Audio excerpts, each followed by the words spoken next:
Serial நடிகர் யுவராஜ் நேத்ரன் நேத்து காலமானாரு. இந்த செய்தி சின்னத்திர ரசிகள் மட்டும் இல்லாம பலரையும் அதிர்ச்சிக்குள்ளாக்கிருக்கு. அவர் இறப்பதுக்கு முன்னாடி அவர் மகளிடம் சொன்ன அந்த வார்த்தை பலரையும் இப்போ கண்கலங்க வச்சிருக்கு.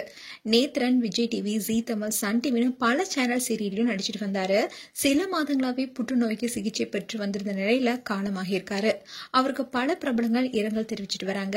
நேத்ரனுடைய மனைவி தீபா சன் டிவில ஒளிபரப்பாகிட்டு வர சிங்கப்பெண்ணி சீரியல் உட்பட பல சீரியலையும் நடிச்சிட்டு வராங்க. நேத்ரன் தீபா தம்பதிக்குன்னு 2 மகள்கள் இருக்காங்க. அதுல மூத்த மகள் அபிநயா நேத்ருடன் பாய்ஸ் வர்சஸ் கேர்ள்ஸ் என்ற நிகழ்ச்சியில கலந்துக்கிட்டாங்க. அதுக்கப்புறமா அபிநயா பெரிய அளவுல பிரபலமானாங்க. அதே மாதிரி ரீசெண்டா முடிவடைந்த கனா காணும் காலங்கள் சீரியல்ல முக்கியமான ஒரு கேரக்டர்ல அபிநயா நடிச்சிருந்தாங்க. அது மட்டும் இல்லாம சோசியல் மீடியால ஆக்டிவாவும் இருக்காங்க.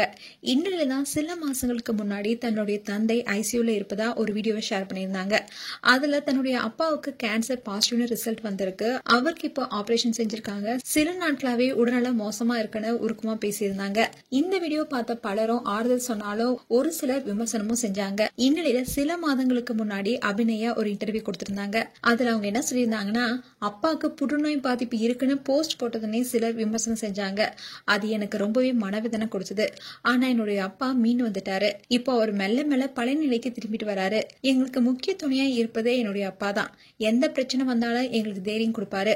அவருக்கு புற்றுநோயுடைய ரிசல்ட் வந்ததுமே நாங்க எல்லாமே உடைஞ்சு போயிட்டோம். ஆனா அது அவர் பெரிய விஷயமாவே எடுத்துக்கல. எல்லாம் மாறும்னு அவர் எங்க கிட்ட சொல்லி எங்களுக்கு தைரியம் கொடுத்தாருன்னு அபிநயா அதுல பேசியிருந்தாங்க. ஆனா எதுவுமே மாறாம இப்ப குடும்பத்தை விட்டு பிரிந்து அவர் காலமாகி இருக்காரு என்ற செய்தி தான் பலரையுமே அதிர்ச்சிக்குள்ளாக்கியிருக்கு. நேத்ரனுடைய பிரிவு குடும்பத்துக்கே பேரடியா விழுந்திருக்கு.